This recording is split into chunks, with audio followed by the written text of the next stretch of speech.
Are allowed to bring any of them home? No, you can't bring any of the catalogs home. What's up, Aaron? Yeah, well, some of them. Some of them I'm scanning and bringing them back. So you donated most of them here? What'd you say? You donated them here. I did donate some. David Andrews donated some. And, really, Connor? Yeah. What's your favorite fan? All of them. I mean, how do you pick? I see your Tara. Is that your Tara? That is my Tara, yes. Oh. You trying to call somebody? This controls this fan right here. You know, there's fan remotes everywhere. If you guys want to play with the fans. Anytime you see a remote, they're just sitting around. We can play with them. This room is designed to be interactive. Okay. So there's there's some remotes right here. We just want to make sure they all. That one. Oh, yeah, you stopped it. Hey, Connor. So these guys, it's their first time. You want to show them around? Because you've been here a lot. Show them all the different fans and the different remotes and stuff. Preston? Guys, this is Connor. He's going to show you guys the different fans and stuff. Come on. Go.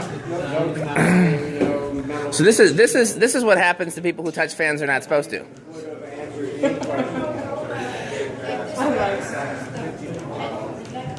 put most of these up, right? Yeah. I had help, but yeah, the upstairs is my project. Well, I put me and Andrew hung the ones downstairs too, but this was an empty room when we started. Which Andrew? Andrew, Beardy McSerial Killer, wherever he went to. Yeah. So. What'd you say? I'm looking to see what Beverly Hills Trout could go in. We gotta find room for more fans. You know, I'm hoping we'll be able to build a bigger museum one day. I see the Casablanca Zephyr Friday band. Yep. Yep. I got on that. I had to get up on the ladder to do It's something. the Casablanca Centennial. Yep. 81.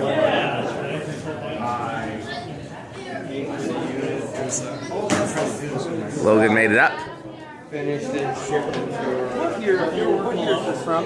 I don't know if it will probably have a year on the back. That's how you know. Are there any 90s catalogs? Yeah, lots.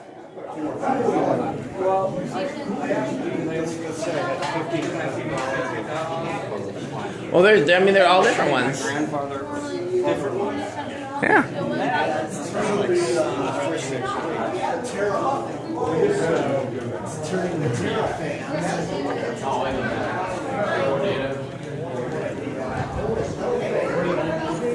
How's Connor doing? Is he doing okay?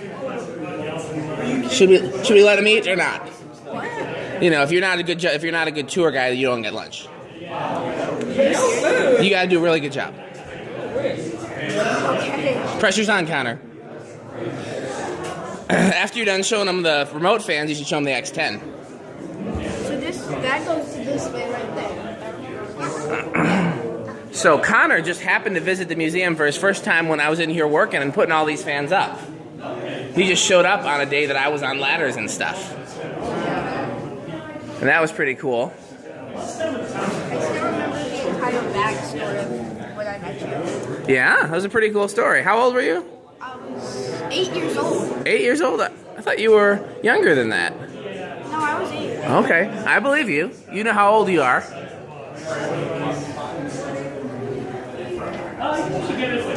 Here's the old pro section over here. Here are these the old heads of the vintage fan.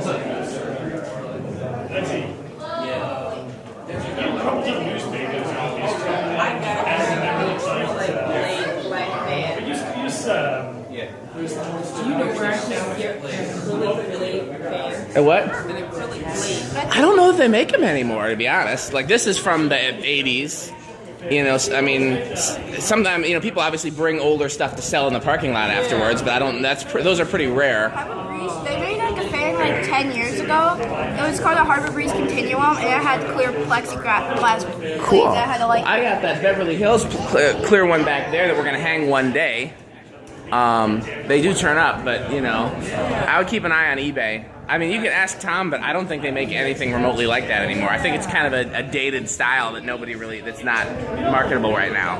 But of course, everything's cyclical, so I'm sure it'll come back into style sooner or later. 70 then. She likes the telephones. Oh my gosh, there's a drum one too.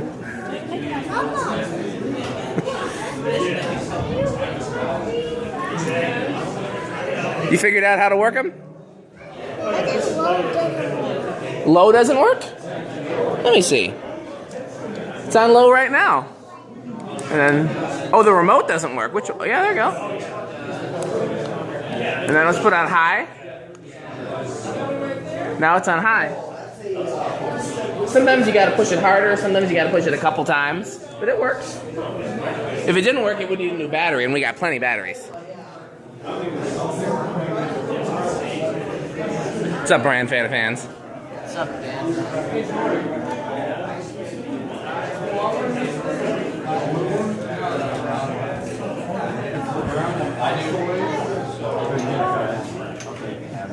Doesn't have a knob though. This is Tori's section over here. This is. Now I think I'm the only one that thinks this is cool. I thought this was so cool when I found it. It's a pedestal and it's like 80s. I think that's pretty cool. I don't know. Nobody like I found that and I was like, I don't know anything about these type of fans, but that's cool. And nobody has said anything since it. Who says that's not cool? That's awesome. That is cool. Nobody has said anything. Nobody's been like, I like that. And I was like, well, why not? That's awesome. Since nobody else has, I'm going to turn all this stuff on. Oh, these are all hooked up? Yeah. Well, not all of them, but, you know, there's enough. I wish mine was in this condition. Mine, the blades are all foggy on mine. I need a... It's on now. Is the, looks like the Skinolite thing isn't spinning. Let's get that working. You just never know. Ow. That bit me. But now it works. I guess that's what it needed. It needed fresh blood.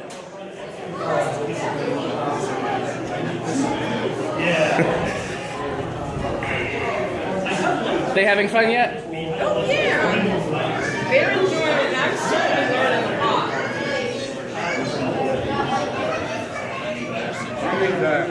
This is about buying you a Duel. fan. Whoa, calm down, sir. You're getting out of hand.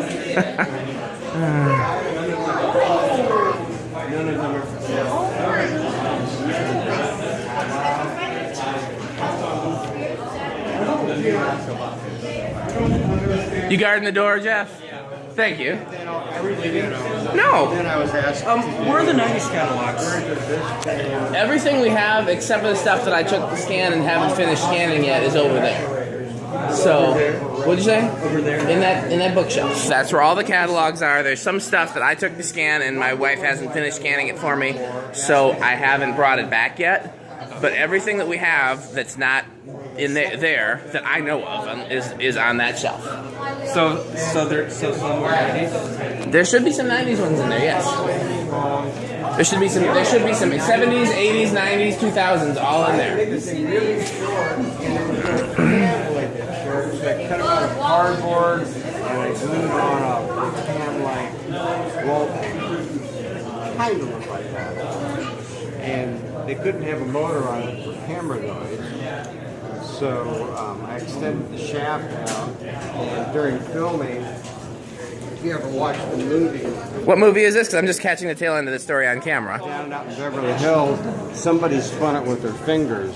So when you're watching the blades turn, you can tell they're doing that. Because it's not even. What movie did you say it was? Down out in Beverly Hills. I have not seen that, but now I'll have to go and watch it. The working title of the film was Jerry Safe from Drowning. So I was waiting for the movie to come out. And the movie never came out. And sometime later, Hey, Logan. a year later, people start calling me. Hey, I just saw it down at Beverly Hills. Set designer said you made the fan. Cool. It's really cool. I want to check it out. They described the fan. It sounds like something I would make, but it wasn't me. It didn't exist. Yeah, and literally didn't exist. I'll tell you the catalog of what I have, but what I have is big. These are for hotel lodges. They're 5 feet tall, they're 20 20 feet long. So this went on for a week or so, and I told my wife, we got to see this crazy movie. Somebody made a fan like that. Go in, sit down, movie comes on, and I instantly recognize, I put the fan, this was at Burbank Studios. I went to Burbank Studios and installed it on the set. They changed the name. I'd been saying no all week, and then the following week, I had a different answer. I still had no problem. Hey, Logan. And I just couldn't come up with an easy way to condense it. So I ended up in the hospital with a ruptured appendix. And I laid there for 5 days on morphine, could not sleep a wink. By the time I got out of there, I had got this thing worked out of my head. That's the original version of it. So I've heard this story before, but the camera just caught the tail end of it. This is how Tom came up with the Palisades. This thing just immediately sold like crazy. And then people loved it. Loved the idea of the palm blades and a fan, but they had an 8 or 9 foot ceiling. Well, you'd have to crawl on your hands and knees in there. Would you put it on a conventional fan? And initially I said no. I had been doing a version of that for a restaurant chain called the Elephant Bar. So I would put in one of my crazy systems, buy 10 conventional fans. These are all 500 fans. Kind of rig up the blade to it and do it, just to help them out. No money in it. So I told them about that. They didn't like it. So I got enough calls. Okay, I'm just going to make 50 of them, throw them on the shelf, and when people called, so I blew through the 50 like nothing. And originally I called it Half a Palisade, the name of that. I had named the thing because I didn't expect it to be I built it to reduce the nuisance of the phone call. So 50 and the shelf, 100 on the shelf. I got to call it something. Came up with Islander, and it peaked at about 30,000 units a year. Well, look at it. It's completely different from every other fan. It's almost completely different. You got the motors all messed up. They're going the other way. And this is the original version, which I actually like the best. Yeah, this is my favorite version by far. At the time I was using Casablanca's motor version of K55. That's what's in these. Yeah, and then there was a change at Casablanca, and they no longer had this motor. So I had to go directly to Emerson Motor Division and buy their version, which was a 5-blade. So I had to go to a 5-blade. And always was. Yes, sir. Are the extra knobs connected to? No. It's a great idea. Well, it's essentially my palmetto, which is bigger and longer. And Yeah, I want that like that. Yeah. I did a resort in Tampa where I did 3 100-foot rows of the palmetto. Are they still there? No. Ah. So these are 100-foot lengths of shafts. And they're all That's what she said. I did about 30 belt drive fans around the perimeter. Largest single order I probably ever had in those days.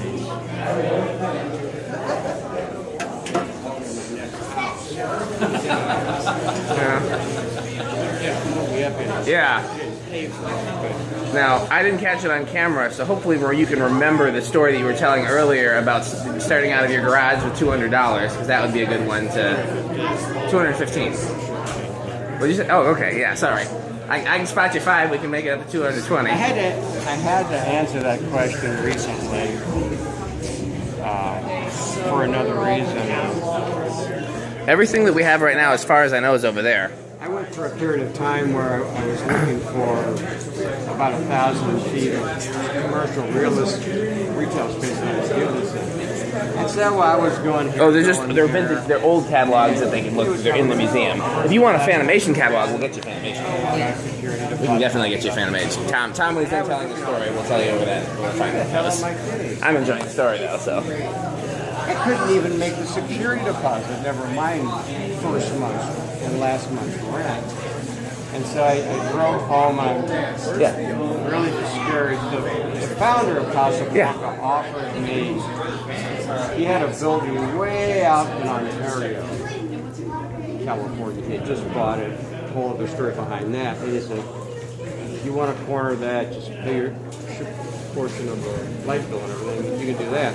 Well, I'd spend an hour and a half each way doing that. And so just the standpoint version, I appreciate it, thank you for it, but I gotta find something closer to home. I remember driving, I did buy my van. And my van actually used to be his van. License plate number 901. I'll never forget it. But I pulled in, kind of slumped my hands over their steering wheel. And I've always had this two-car garage in my back house. It was a house we were sort of forced to buy, the story behind that.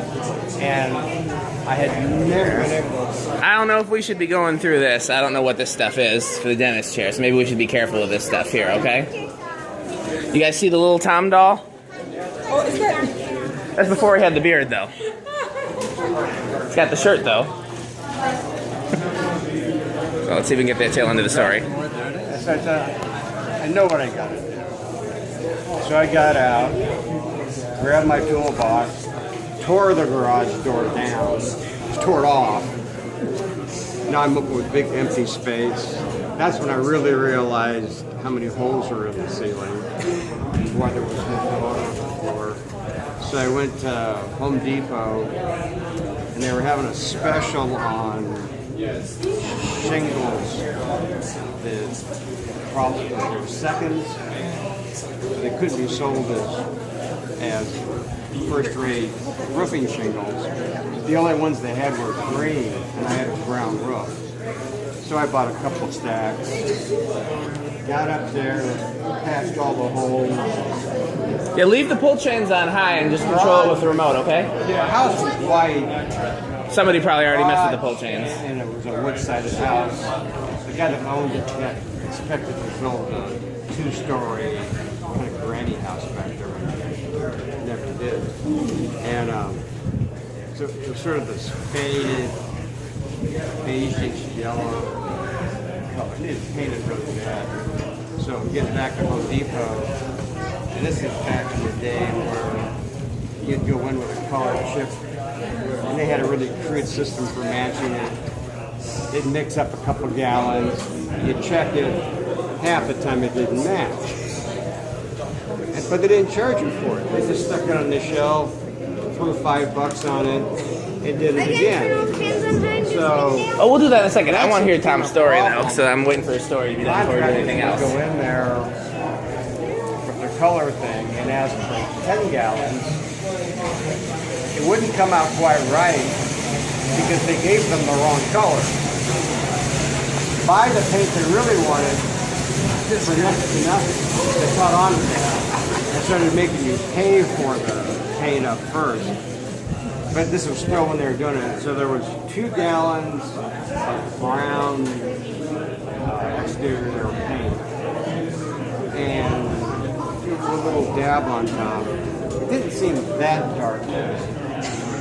So I went home and I just rolled the 2 sides of the garage. You can see it was like Hershey brown. So this is the first Fanimation is My Hershey garage. brown Yeah, well, yeah. garage, Right. green shingles. Right. Patches. So you should do a fan in that color scheme as a tribute. Right. And Brown motor, green blades. the garage door, I just totally destroyed it taking it down because there was no way. I pulled the hinges out, framed it up, and I put in the tongue and groove plywood. Kind of made myself a... Do me a favor, just hold my. I want to get the rest of the story. Just hold the rest of. Hold the rest of the camera and get the rest of the I story. needed a wide door, so I made like a 4-foot wide 2x4 frame door that I made myself with an inside latch, no door handle. And so from the outside, it just appeared to be a wall. To access it, you came in through the regular door. So I painted everything. The door and the two sides that you could see is chocolate brown. And then I left the two faded yellow sides, the two faded yellow sides. But from the coming up the driveway, you couldn't see that.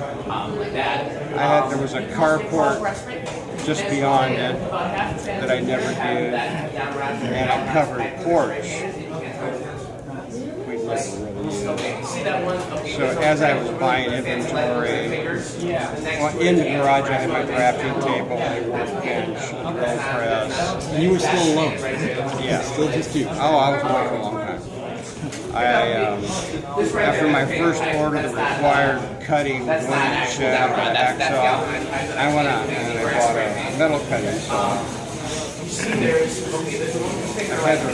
The house where I had 50 amps with fluid fuses.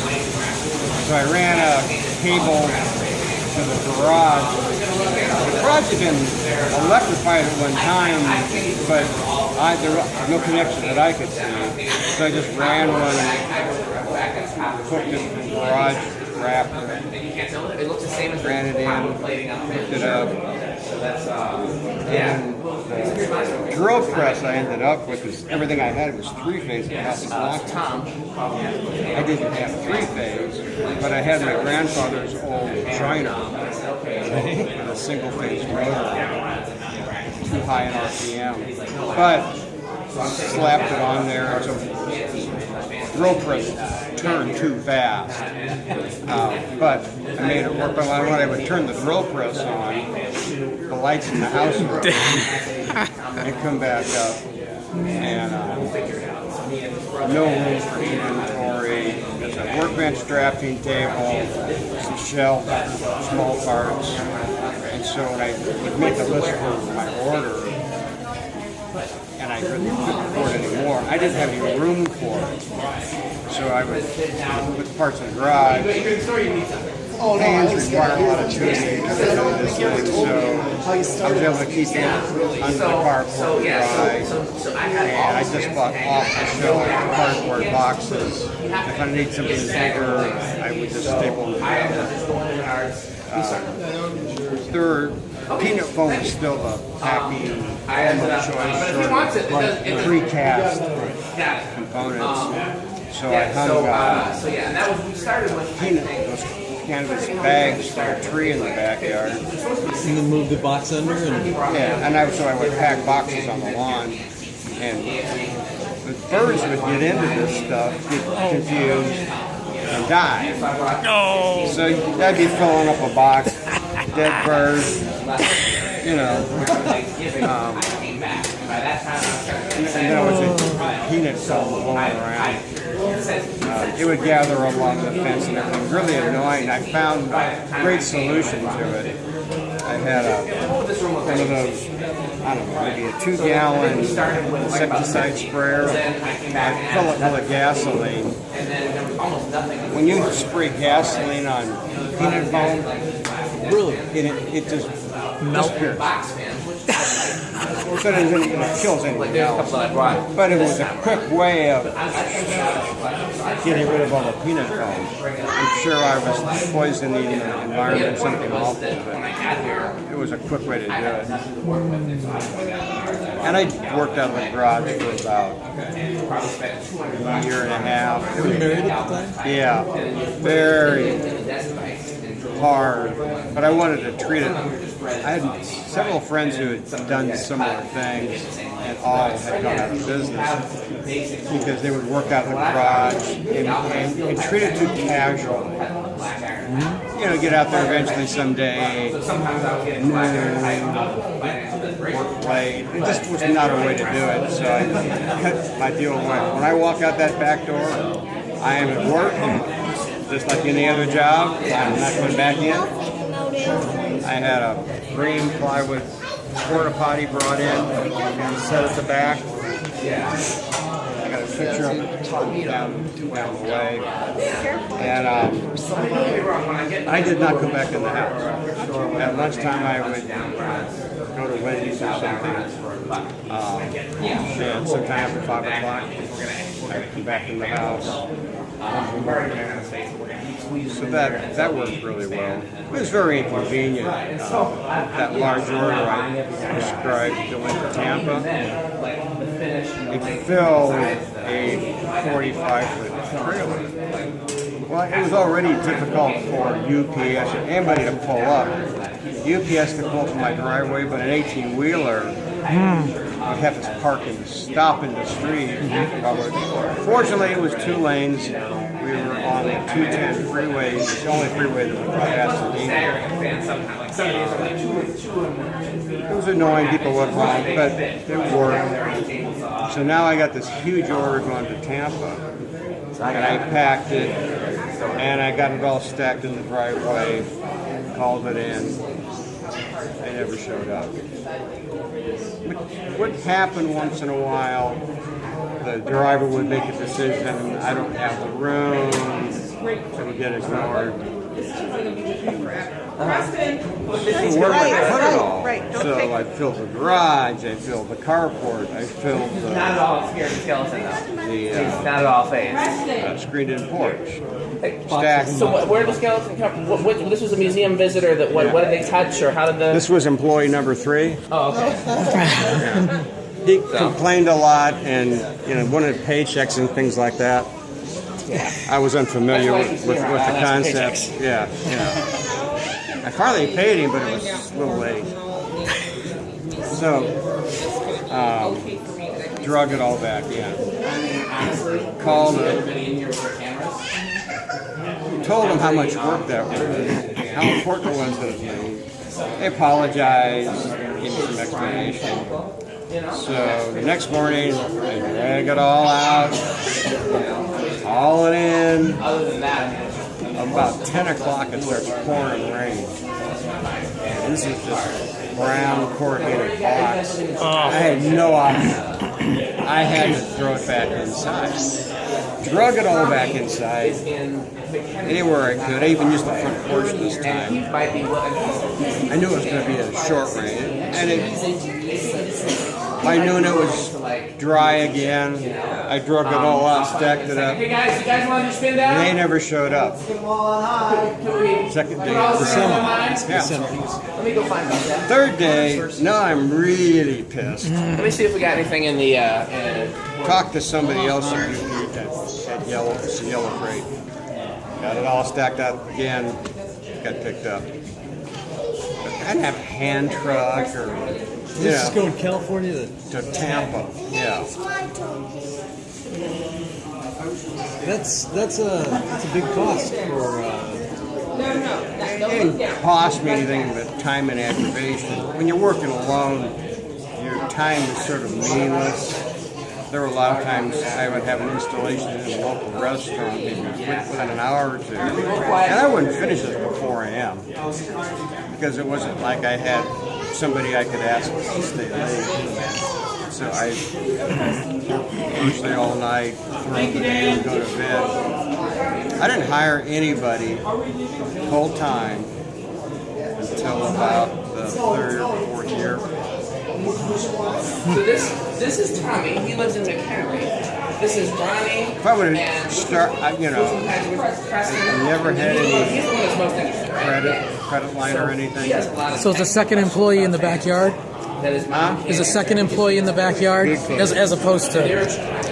Yeah, we don't talk about Do you feel like being a teacher? I did have one guy from Casablanca who would come in for a half day on Saturday, didn't speak English, but he was one of the guys who worked for me building this stuff. And the next year they'll be a little more complicated. it helped me a little bit, but like 4 hours a week, and a lot of times he was too tired to show up, so it ended up doing it himself anyway. First time hired. What did they get? What was the first time you hired somebody So to help you? by then I had moved a couple towns down. I had bought a unit in an industrial park. Kind of like a home, only it was industrial space. 2,000 square feet. My rental was 1,000, so you open the front door, small office, and then you hit the back wall. And they have 3 kids. This is 1,500, so 1/3 of this Or space. something like that.